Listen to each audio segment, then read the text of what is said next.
Hello my dear students, I am Badal Bose and welcome to grammar series by Badal sir, जहां हम हर grammar topic को 3 sessions पे divide करके पढ़ने वाले हैं। पहला session concept builder, second session rules based on topic and the third session is practice session.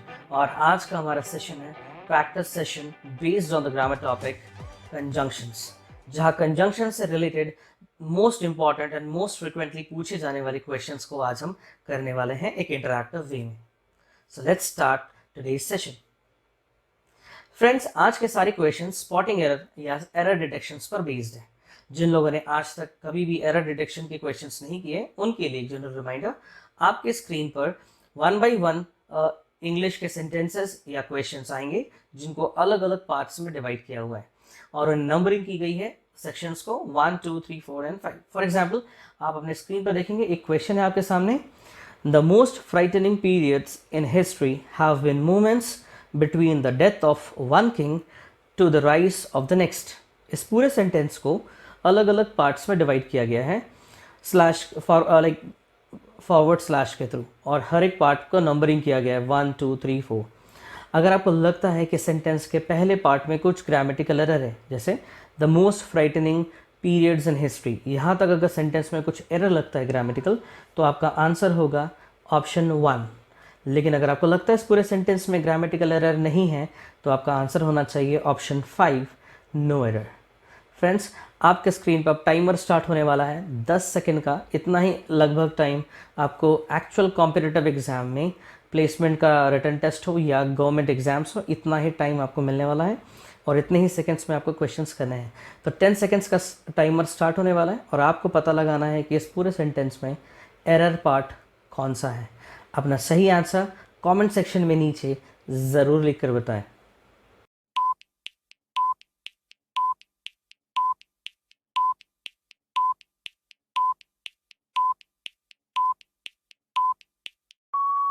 Okay, time up. The correct answer is option number 4। इस सेंटेंस के फोर्थ पार्ट में ग्रामेटिकल एरर है, जहां पर लिखा है to the rise of the next. यहाँ पर टू के प्लेस पर, इन प्लेस ऑफ टू, हमें यूज़ करना है कंजंक्शन एंड। और सही सेंटेंस कुछ इस तरीके से लिखा होगा, the most frightening periods in history have often been moments between the death of one king and the rise of the next. अब यहाँ पे क्या कॉन्सेप्ट था जो हमने सीखा, that is the correct usage of between is with and. Like हम जब भी हम बिटवीन का यूज़ करते हैं तो जो करेक्ट कंजंक्शन इसके साथ आना चाहिए वो है एंड। TO2 का यूज़ नहीं होगा। जैसे the secret is between you and me. Rajdhani express runs between Bhopal and Delhi. अगर यहाँ पे बिटवीन की जगह फ्रॉम होता तो हम कह सकते थे to. Rajdhani express runs from Bhopal to Delhi. लेकिन यहाँ पे जो हमारा सीखने का कॉन्सेप्ट था, जिसको हमने रिवाइज किया, वो है हमें बिटवीन के साथ कभी भी अगर कंजंक्शन का यूज़ करना है तो उसका कोरिलेटिव पार्ट होता है and, AND। So guys, I hope you are enjoying this with the timer. हमारा अगला क्वेश्चन है आपके स्क्रीन पर ये। Although the first half of the play was boring, but its second half pulled it off. आपके पास 10 seconds है, your time starts now.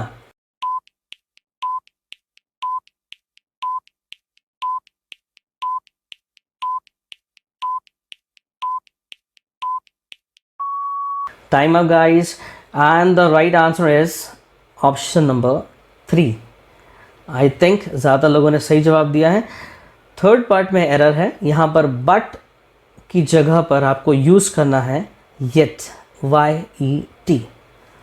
जब भी हम ऑल्दो का यूज़ करते हैं या दो या ऑल्दो, इसका मतलब होता है हालांकि। हालांकि प्ले मतलब नाटक। हालांकि नाटक का पहला पार्ट काफ़ी ज़्यादा बोरिंग था, लेकिन उसके दूसरे पार्ट ने या सेकेंड हाफ ऑफ द नाटक या प्ले, उसने उसको काफ़ी हद तक कवर कर लिया। मतलब उसका सेकेंड हाफ अच्छा था उस ड्रामा या प्ले का, और फर्स्ट हाफ काफ़ी बोरिंग था। तो आपने देखा ऑल्दो या दो, हालांकि, ये कॉन्ट्रास्टिंग सेंटेंसेस को आपस में जोड़ता है। मतलब विरोधाभासी, विपरीत, ऑपोजिट, प्लस को माइनस से, अगर एक तरफ नेगेटिव बात लिखी है तो सेंटेंस के दूसरे पार्ट में पॉजिटिव बात होना चाहिए। जैसे कि यहाँ पर सेंटेंस का पहले पार्ट में बोरिंग था प्ले, लेकिन सेकंड पार्ट में लिखा है कि पुल्ड इट ऑफ, मतलब अच्छा था और नाटक या ड्रामे को खींचकर ले गया। समझ में आया? तो यहाँ पे हमारा जो कॉन्सेप्ट था, जो हमने सीखा, वो ये कि ऑल्दो के साथ जो उसका कोरिलेटिव कंजंक्शन पार्ट है वो है येट, YET, येट। येट का मतलब है फिर भी। अगर आप इस सेंटेंस को पढ़ेंगे तो वो ग्रामेटिकली गलत होते हुए भी ट्रांसलेशन वाइज हिंदी में काफ़ी ज़्यादा सही लगता है कि हालांकि प्ले या नाटक का पहला हिस्सा बुरा था या बोरिंग था, लेकिन उसका सेकंड हिस्सा उसे अच्छा बना गया, तो ये बोलने में तो सही लग रहा है पर एक्चुअल उसका सही ट्रांसलेशन है, हालांकि ड्रामा या प्ले का फर्स्ट पार्ट बोरिंग था काफ़ी, फिर भी उसके सेकंड हाफ ने उसे बचा लिया। एक्चुअल कॉम्बिनेशन है ऑल्दो के साथ हमेशा क्या आना चाहिए? येट। एक छोटा सा टिप और रिवाइज करवाता हूँ, आप इस येट की जगह कुछ भी नहीं लिखकर काम चला सकते हैं, सिर्फ आपको एक कॉमा का यूसेज करना है। जिन भी बच्चों को प्रॉब्लम आ रहा है, ये क्वेश्चंस काफ़ी ज़्यादा डिफ़िकल्ट लग रहे हैं, ऐसा होना नहीं चाहिए, तो आपने इसका मतलब है कि इसका कॉन्सेप्ट सेशन अटेंड नहीं किया है। सो डोंट वरी, आने वाले समय में इसका कॉन्सेप्ट सेशन भी मैं आप लोगों के लिए यूट्यूब पर रिलीज़ करने वाला हूँ, तो आप ज़रूर सब्सक्राइब करें चैनल को, ताकि कॉन्सेप्ट सेशन, रूल्स और प्रैक्टिस सेशन जैसा कि आज हम कर रहे हैं, इसमें से कोई भी सेशन आपका मिस ना हो। चलिए बढ़ते हैं, हमारा थर्ड क्वेश्चन आज का कंजंक्शंस पर बेस्ड कौन सा है? There is growth potential in the banking sector, but the rural masses have the habit of saving. No error. ना, बैंकिंग सेक्टर में ग्रोथ पोटेंशियल बहुत है, लेकिन गांव के लोगों में बचत करने की आदत है। और आपका टाइमर स्टार्ट होता है, अब फाइंड आउट करिए एरर पाथ।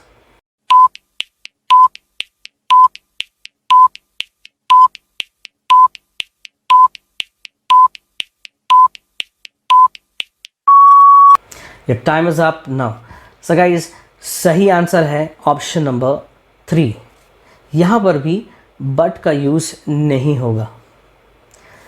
काफ़ी सिंपल क्वेश्चन है, आई hope you got the thing. बेटा, बैंकिंग सेक्टर में ग्रोथ का काफ़ी चांस है, बैंकिंग क्षेत्र में ग्रोथ का काफ़ी पोटेंशियल है, लेकिन गांव के लोगों में, रूरल मासेस का मतलब है गांव के लोगों में सेविंग की आदत है। तो गांव के लोग अगर पैसा बचाते हैं तो बैंकिंग सेक्टर के लिए अच्छा है या बुरा है? भाई, अगर लोग पैसा सेव करेंगे, बचत करेंगे, तो उसे जमा करने के लिए कहाँ जाएंगे? बैंक में। तो ये तो बैंकिंग सेक्टर के लिए अच्छा है ना। तो बैंकिंग सेक्टर में ग्रोथ के चांस है, क्योंकि लोग ग्रामीण क्षेत्रों में पैसों को क्या करते हैं? सेव करते हैं। तो ये तो सपोर्टिंग लाइन हो गई, उसको सपोर्ट कर रहा है, उसका रीज़न हो गया। अलग उसका रीज़न है कि बैंकिंग सेक्टर में ग्रोथ क्यों होगी, क्योंकि एक रीज़न है कि लोग जो है गांव में पैसे सेव करते, खर्च नहीं करते, बचत करने की आदत होती है। तो ये तो उसका सपोर्टिव या उसका रीज़न बताने वाला स्टेटमेंट है। और जो बट कंजंक्शन होता है, यहाँ पे लिखा है बट द रूरल मासेस, इसका मतलब है लेकिन गांव के लोगों में बचत की आदत होती है। यहाँ पे एक बड़ा स्टैंडर्ड सा रूल है, बट जो होता है वो ऑपोजिट सेंटेंसेस को आपस में जोड़ता है, कॉन्ट्रास्टिंग सेंटेंसेस को जोड़ता है। तुम स्मार्ट हो, तुम इंटेलिजेंट हो, लेकिन बट दिखने में हैंडसम नहीं हो। तुम्हारा एक नेगेटिव क्वालिटी को एक पॉजिटिव क्वालिटी से जोड़ रहा हूँ, तो बट जो होता है वो ऑपोजिट चीज़ों को आपस में जोड़ता है। तो यहाँ पर तो ऑपोजिट नहीं है, एक जो ग्रोथ पोटेंशियल है उसको सपोर्ट करता हुआ दूसरा सेंटेंस है, उसका एक रीज़न हो सकता है। तो यहाँ पे बट की जगह पर आपको प्रॉपर कंजंक्शन का यूज़ करना है, and the answer is because. क्योंकि वो इसका ग्रोथ पोटेंशियल बैंकिंग सेक्टर में है, क्योंकि उसका रीज़न ये है कि गांव के लोगों में बचत की आदत है। यहाँ पे दो चीज़ें सीखा है, पहला क्योंकि सेकंड सेंटेंस पहले सेंटेंस का रीज़न है, कॉज है, तो हमने कंजंक्शन लगाया बिकॉज। और दूसरा हमने रिपीट किया कि बट जो होता है वो हमेशा ऑपोजिट सेंटेंसेस को जोड़ता है, कॉन्ट्रास्टिंग सेंटेंसेस को जोड़ता है। यहाँ पे दोनों सेंटेंस कॉन्ट्रास्टिंग नहीं थे। तो करेक्ट आंसर कैसा है? There is growth potential in the banking sector because the rural masses have the habit of saving. Got my point? So ये थे आपके फर्स्ट 3 क्वेश्चंस। चलते हैं अगले क्वेश्चन की ओर। अगला क्वेश्चन आपके लिए है आपके स्क्रीन पर, ये रहा। As a consequence of this action, as fast as the poison reached the stomach, the bird suffered severely. ठीक है, इस सेंटेंस का मतलब कुछ ऐसा है कि as a consequence of this action, जितने जैसे ही या जितने जल्दी पॉइजन या जहर पेट तक पहुंचा, बर्ड सफर्ड सीवियरली, मतलब पक्षी को या पंछी को काफ़ी ज़्यादा तकलीफ हुई। जैसे ही जहर उसके पेट तक पहुंचा, एज अ कॉन्सिक्वेंस बर्ड को काफ़ी ज़्यादा सफरिंग हुई। तो इसका टाइमर स्टार्ट, और आपको बताना है अगले 10 सेकंड में कि एरर किस पार्ट में है।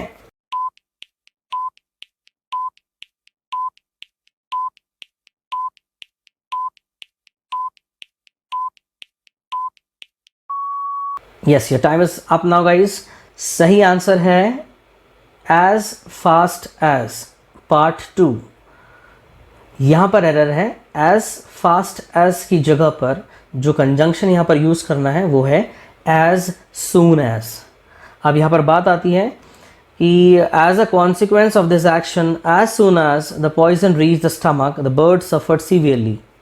नोवेयर। अब बात ये आती है कि सर एज फास्ट एज और एज सून एज में डिफरेंस क्या है?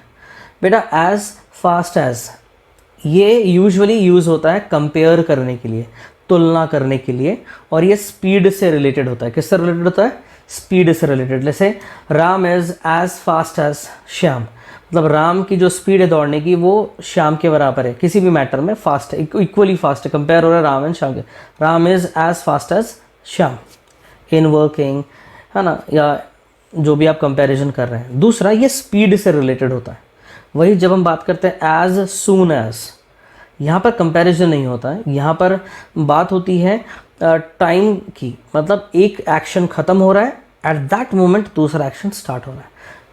Like you can say that as fast as denotes speed, using like we are using it for comparison, and as soon as denotes time of an action. तो यहाँ पर बात हो रही है कि जैसे ही जहर पॉइजन स्टमक पर पहुँचा, उस बर्ड को काफ़ी ज़्यादा सफरिंग हुई, तकलीफ हुई। तो यहाँ पर टाइम की बात हो रही, तो याद रखने के लिए एज फास्ट एज स्पीड को डिनोट करता है, कंपैरिजन के लिए यूज़ होता है। एज सून एज ये कंजंक्शन टाइम्स को डिनोट करता है कि उस टाइम पर कुछ एक्शन हुआ। You got my point? तो हमारा अगला क्वेश्चन ये रहा आपके स्क्रीन पर। Although he was invited at the last minute, he could not prepare properly for the seminar. आपके पास 10 सेकेंड है। Your timer starts now.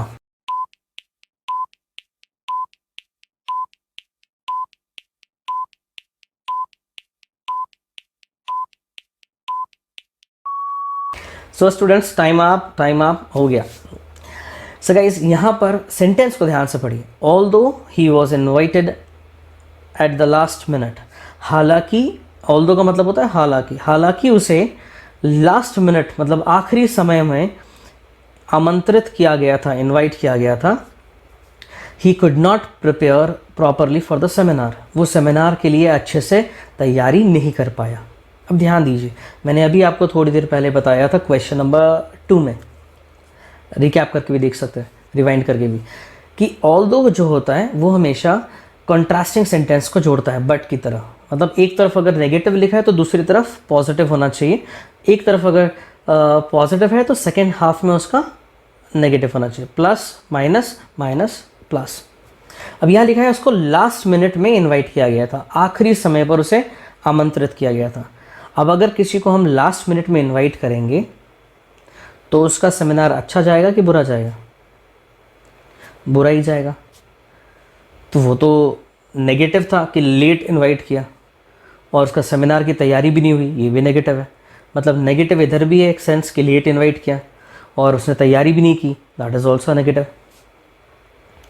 अगर ऐसा कुछ होता कि उसे, हालांकि उसे आखिरी मोमेंट पे आखिरी समय में आमंत्रित किया गया, इनवाइट किया गया, फिर भी उसने बहुत अच्छा सेमिनार में दिया, प्रेजेंटेशन दिया सेमिनार में, तैयारी की, तो ये अच्छा होता है, माइनस और दूसरा प्लस कि लास्ट मोमेंट में बुलाया था, that is a negative thing, लेकिन उसने प्रिपरेशन अच्छी की, that is a positive thing. तो माइनस को प्लस से जोड़ता है ऑल्दो, लेकिन यहाँ तो ऐसा बिल्कुल भी नहीं है। यहाँ तो तैयारी भी अच्छी नहीं हुई, माइनस, बुलाया भी लास्ट में था, नेगेटिव, तो दोनों ही माइनस है। तो सबसे पहला भाई यहाँ ऑल्दो का यूज़ होगा ही नहीं, although is wrongly placed there, क्योंकि दोनों सेंटेंस कॉन्ट्रास्टिंग नहीं है, दोनों वाक्य कॉन्ट्रास्टिंग या विरोधाभासी या ऑपोजिट्स नहीं है। ध्यान से अब दोबारा पढ़ते हैं कि एक बहाने की तरह, एक एक्सक्यूज़ की तरह, एक रीज़न की तरह लग रहा है ना। तुमने अच्छे से तैयारी क्यों नहीं की सेमिनार की? मुझे बताया ही लास्ट मोमेंट में था, तो मुझे टाइम ही नहीं मिला तैयारी करने का। तो पहला पार्ट सेंटेंस का एक रीज़न है, कारण है, और उस कारण से क्या हुआ, उसकी तैयारी नहीं। तो सही आंसर हो सकता है, आप वहाँ पे लगा सकते हैं स्टार्टिंग में ऑल्दो की जगह पे एज, एस, एज, या फिर आप लगा सकते हैं since he was invited at the last minute he could not prepare properly for the seminar, या फिर आप बोल सकते हैं as he was invited at the last minute he could not prepare properly for the seminar. तो हमारा जो correct option है वो है 1। ऑल्दो की जगह पर इन प्लेस ऑफ ऑल्दो हम लगा सकते हैं सिंस या फिर एज, दोनों ही करेक्ट आंसर है। Clear guys? चलते हैं, देखते हैं हमारा अगला ऑप्शन क्या है, हमारा अगला क्वेश्चन क्या है। हमारा अगला क्वेश्चन है,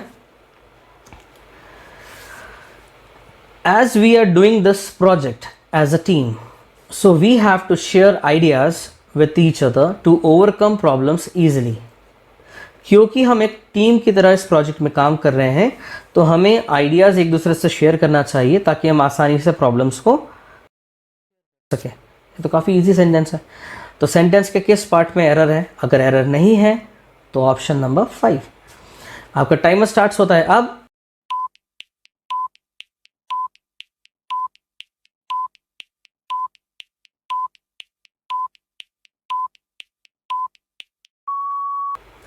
Your time is up, guys. So correct option is option number 2। पढ़ने में पूरा सेंटेंस सही लग रहा है, while reading it, while translating it, कई बच्चे ट्रांसलेट करते हैं, कुछ भी एरर नहीं है guys. As we are doing this project as a team, क्योंकि हम इस प्रोजेक्ट को एक टीम की तरह कर रहे हैं, इसीलिए हमें एक दूसरे से आइडिया शेयर करने चाहिए ताकि हम प्रॉब्लम्स को आसानी से ओवरकम कर सके। इसमें क्या गड़बड़ है? Everything is fit and fine.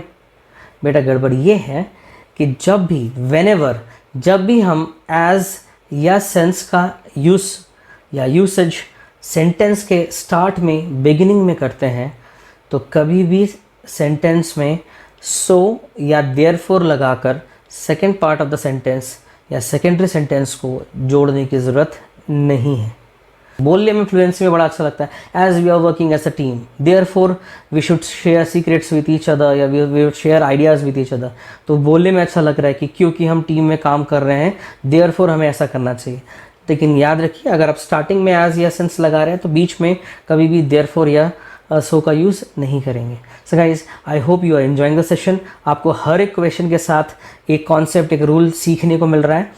चलते हैं, देखते हैं हमारा अगला 7th क्वेश्चन क्या है। आपके स्क्रीन पर ये रहा, India's banking sector is stagnant and faces neither increase और decrease in growth, no error.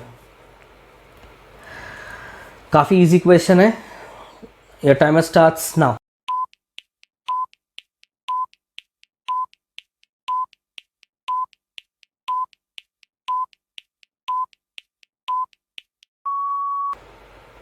Time up, guys, and the correct answer is 4, option number 4, because neither के साथ जो करेक्ट कॉम्बिनेशन होता है वो बचपन से पढ़ा है, neither nor, either और neither nor।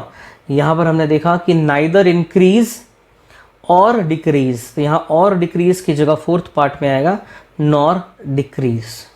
भारतीय बैंकिंग सेक्टर एक स्टैग्नेंट पोजीशन पे, मतलब फिक्स है ना, उथल एकदम फिक्स हो गया ना, ऊपर जा रहा है ना नीचे जा रहा है, स्थिर पोजीशन पे आ गया, जाम हो गया है। So there is nothing, neither या neither increase nor decrease in growth. So guys, काफ़ी आसान क्वेश्चन था। आई होप आपको आपको मज़ा आया। अगला क्वेश्चन आपके स्क्रीन पर ये रहा। It is disappointing not only to the players and spectators but to the organisers and advertisers as well who stand to lose financially. No error.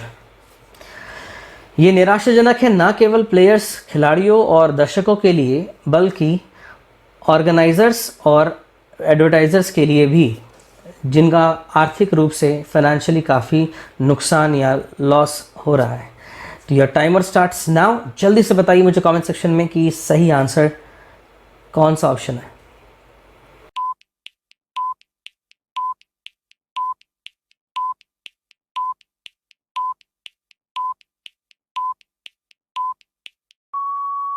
So guys your time is up. सही answer है option number 2। यहाँ पर हमें use करना है but also. It is disappointing not only to the players and spectators but also to the organisers and advertisers who stand to lose financially. यहाँ पर आया बेटा correlative conjunction, not only but also. Not only के साथ हमेशा जो correlative conjunction part है वो है बट ऑल्सो। मतलब अगर आपको सेंटेंस में कभी भी एक पार्ट में नॉट ओनली दिखाई दे रहा है तो उसका कोरिलेटिव पार्ट अगर है आगे तो वहाँ पर सिर्फ और सिर्फ बट ऑल्सो का ही यूज़ होगा, कोई और कंजंक्शन आ ही नहीं सकता। सो गाइस नॉट ओनली का जोड़ीदार कौन है? But also. चलिए आगे बढ़ते हैं फटाफट। क्वेश्चन नंबर 9 आपके स्क्रीन पर है। They had tried to win deceptively and this resulted in both failing as well as destroying others। इसका मतलब कुछ इस तरीके से है कि उन्होंने चीटिंग करके, डिसेप्टिवली धोखा देकर, डिसेप्टिव धोखा देना, धोखा देकर जीतने की कोशिश की, लेकिन परिणाम स्वरूप वो खुद हार भी गए और दूसरों को बर्बाद भी कर दिया। तो आपके पास 10 सेकंड है, आपको सही आंसर ढूंढना है कि एरर किस पार्ट में है। And your time starts now.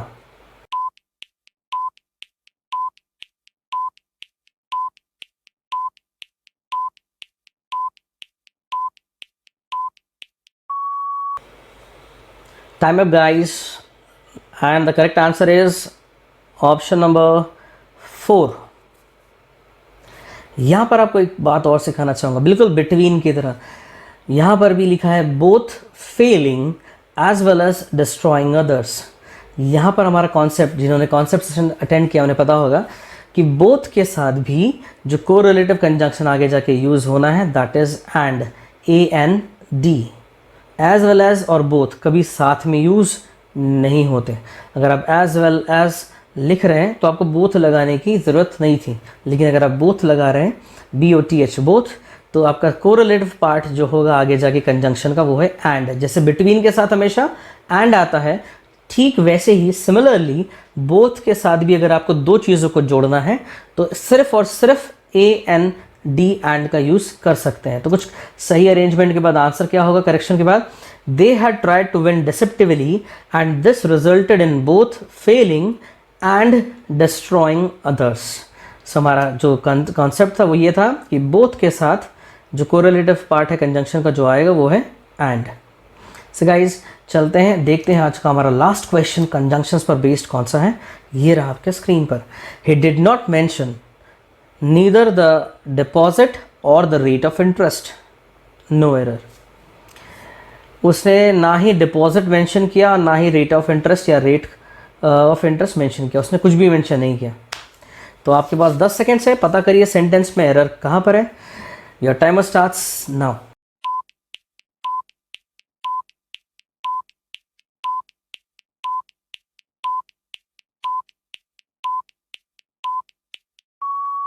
Time up guys, and the correct answer is option number 3।